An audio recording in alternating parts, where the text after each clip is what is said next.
Once upon a time, not so long ago,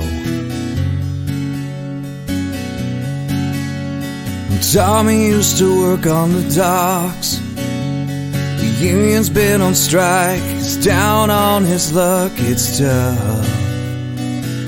Ooh, so tough. Gina works the diner all day, working for a man. She brings home her pay for love. For love. Good day everyone, and welcome to the Daily Sweep. I'm your host, Anthony Longhair Leclair, and I'm joined by my fabulous co-host, the marvelous Marla, the Mouse McHardy. What's up, everybody? And we have a question for you. Do you know that on this day, in 1987, Bon Jovi started a 4-week run at number 1 on the U.S. singles charts with Livin' on a Prayer? I did not know that. Well, now you do. Now I know. Hence the bookends for this. Yeah. And I do want to point out, he did do, I don't think it was a separate album, but there were released tracks that he did that, like, a ton of his hits on just, like, acoustic. I think it was, like, just his having written the song out before he actually, like, put his band to it and whatever else. Mm-hmm. But this is one of them that was done just, like, chill acoustic, and I was like, huh. There's one of Wanted Dead or Alive as well that's really, like, subdued. Oh, yeah. And That's My Life, which is, that one's my favorite one. Yeah. Yeah, I feel like this track kind of is interesting when you make it acoustic. Like, it like changes the vibe of the song a bit. Yeah. Mm-hmm. But yeah. And this was a number 4 hit in the UK instead of number 1, like it was in the US. How dare they? I know. But, how dare you UK people not appreciate Bon Jovi as much as Americans? Well, we're Canadian. Fuck do we care? I know. That's why I'm making a joke. Okay.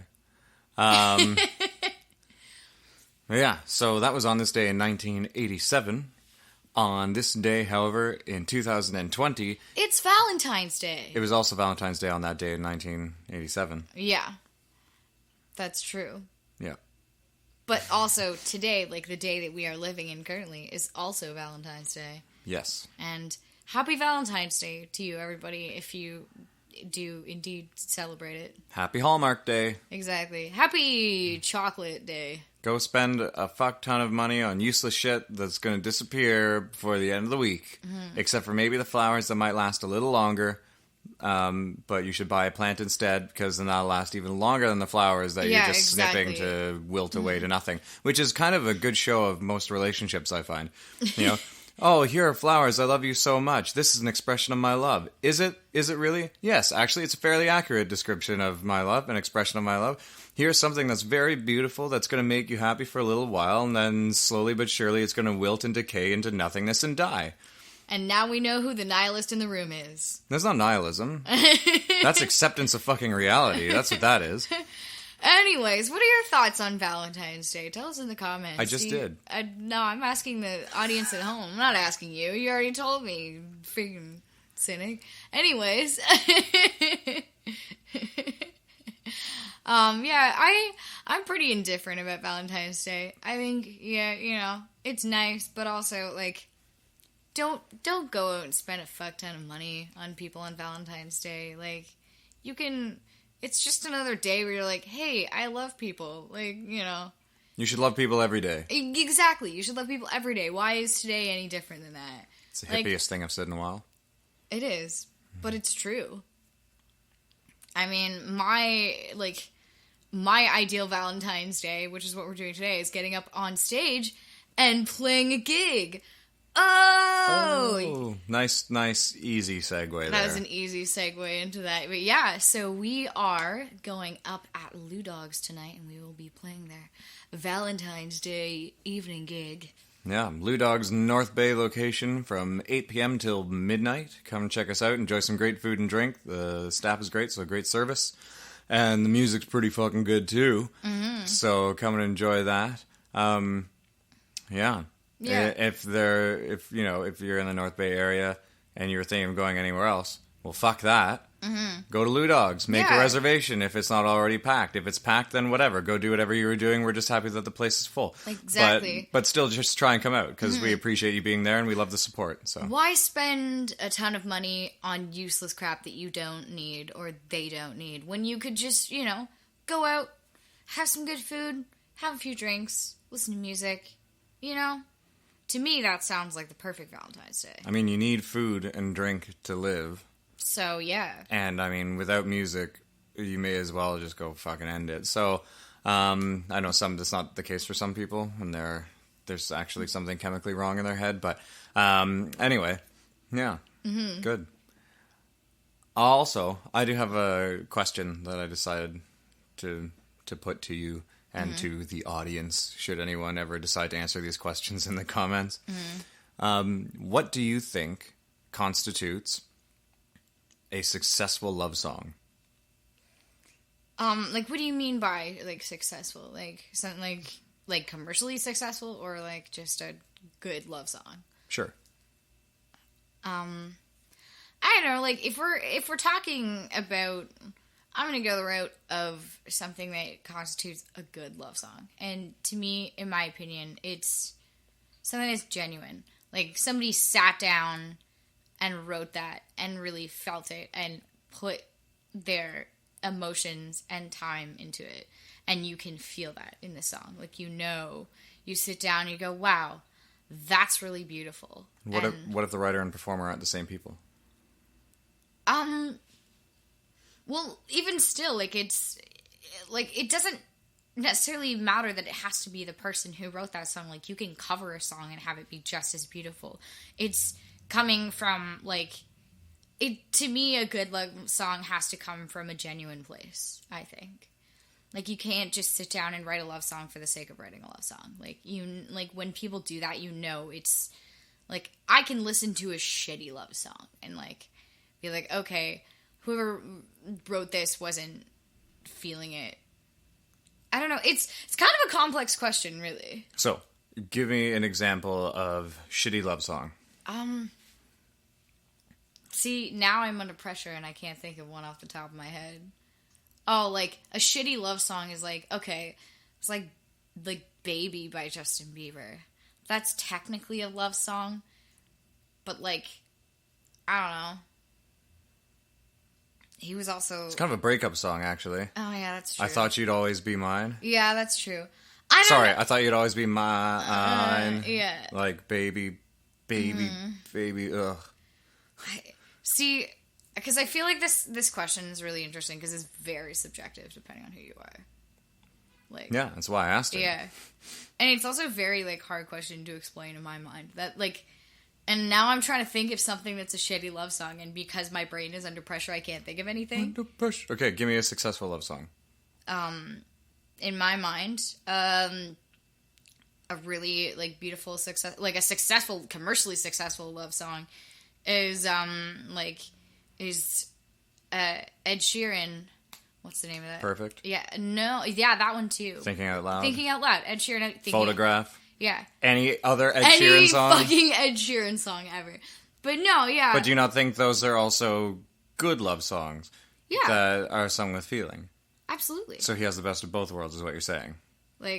Yeah. So it's... So what was the obscure one you were talking about the other day that you thought was a Graham Nash song? Oh, yeah. Sleep Song by Graham Nash. Okay. So would that, in your mind, be successful in terms of it being a successful love song? As in it... Lose your connotation of monetary success. Yeah. Successful love song. This is a love song that works. Yes. Okay. Absolutely. That is a completely successful love song. I think it's a beautiful song. Yeah. Sleep Song by Graham Nash is a gorgeous song. So why is it that isn't a song that you hear everyone listening to? Because... I don't know, extraneous factors, it's, I don't know, Well, no, I'm just actually curious, because Ed Sheeran writes perfect. I'm not saying he writes perfect, but he writes song perfect. He wrote the song perfect, yeah. If he did. And if he did, then great. But, so you have the song perfect. 4 chords, piss simple, fun melody, good harmonies if you want to fuck around with that. And it works. It's straightforward, talks about the past. We were kids and we fell in love and all that shit and blah, blah, blah, blah. And then you go back several decades and you have Graham Nash writing about, I sit by the fire while you're doing this thing, and life's wonderful, and I look out the window. That's Our House, but that's also a... Oh, okay, well, that's the song you were talking about the other day. Yeah, okay, so that's why I asked Our the song House. you were talking about. Okay. Yeah, that was quite a successful song. Our House was a huge hit for... You said was? What do you mean? It still is. It's still a really, at its time when that song came out, it was a hit. Yes, for okay. Cause. Yeah, but that's why I said was. Here's the difference. Perfect is going to play for the next 40 years, if we're all still around. Yeah. And that's going to be a successful love song through time now. I'm 99% sure. Yeah. Why not Our House? Well, I never said it wasn't. I'm saying it isn't. So I'm saying why not? Well, because decades go by, things stop getting radio play. It's ultimately not always up to the artist or the song itself. It's just society and whether people want to listen to that anymore. Ed Sheeran gets played on the radio all the time because he's a current artist. But that might change in 40, 50 years. People might... It might be you hear Ed Sheeran on the radio, but not as much as you used to. You know what I mean? It's the same thing with Crosby, Stills, and Nash. You hear them on the radio, not as much as it used to because it's not the 1970s. But you still hear Helplessly Hoping more often than you hear any other of their songs. And I'm generalizing because you'll throw out some other song I don't know the title of that it does get a lot of radio play, but it's not Our House, I can guarantee you. So what I'm saying is I'm on the betting side. I'm hedging my bets with Ed Sheeran makes the next 30 years and still gets significant radio play. It'll be at a time where it's do you remember back in 2020 when that was a big deal, and it'll be, nostalgic and that kind of thing. But My Funny Valentine is covered all the fucking time. And I don't know who originally wrote the fucking standard, but Sinatra's has got a lot of play on that one. And that's a love song that has lasted through time. So How Sweet It Is, James Taylor. That's one that is brought back again and again and again. Why not Our House? I don't know. I really don't have an answer for you on that one. Because there's so many different factors that are involved with that I can't even understand. To me personally, I quite enjoy that song. I listen to that song, in my own life, but why is it not played on the radio anymore? Why do people not listen to it as much anymore? I don't know. I don't think it really has anything to do with the song itself. Yeah, I think it's just, the time, the decades going by, whatever, people listening to different music.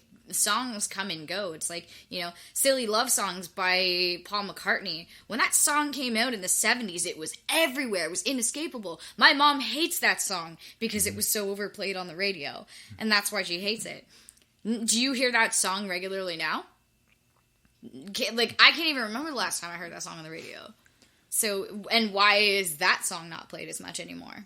Yeah, no, I agree. I'm trying to percolate something through your mind. So because I'm wondering, because yes, of course, it's not just to do with the song itself. There are many beautiful love songs that just don't last the test of time.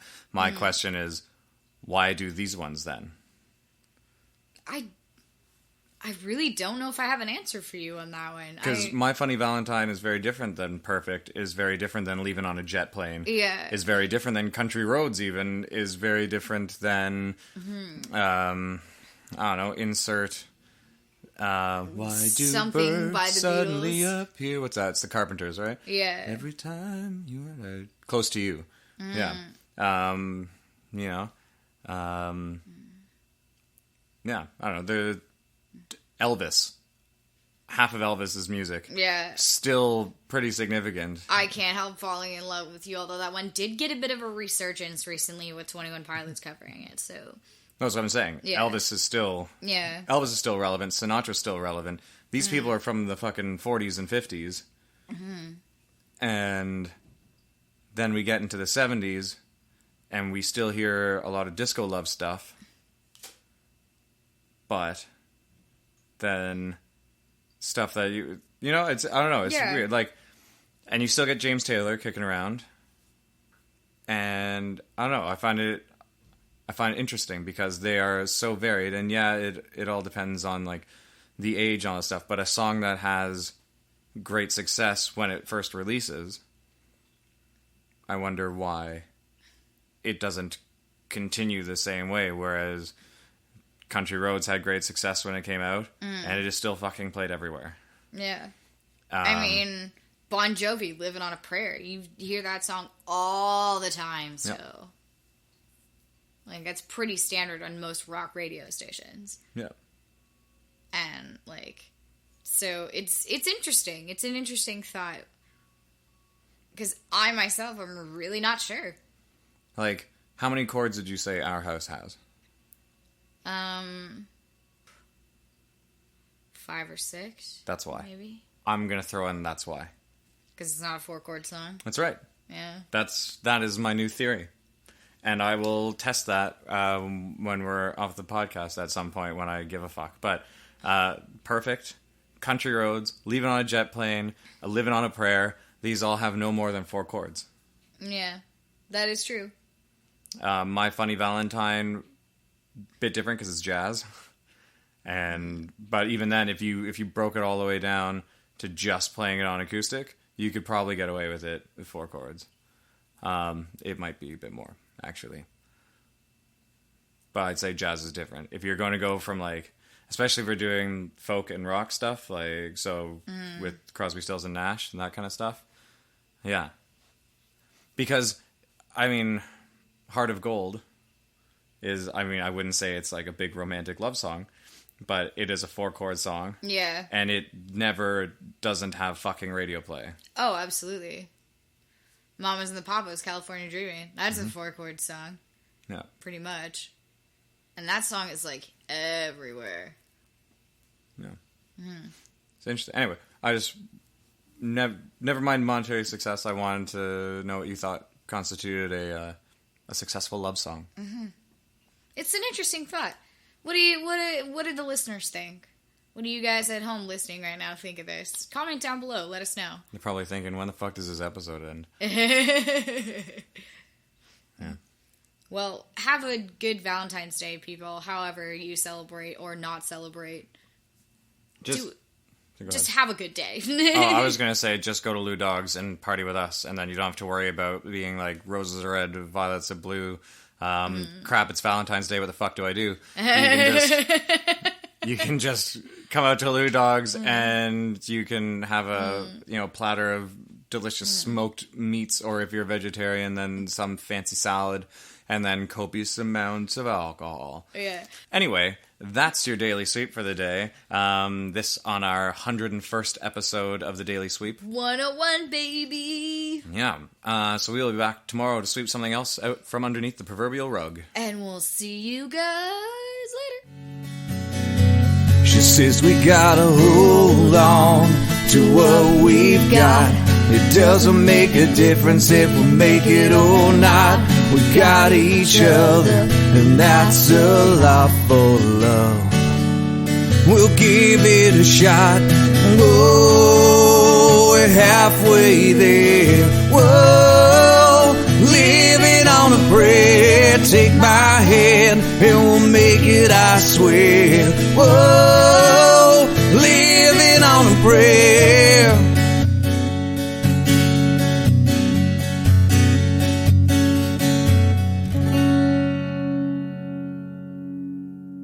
There was a funny thing I saw on Facebook the other day, and it was like, how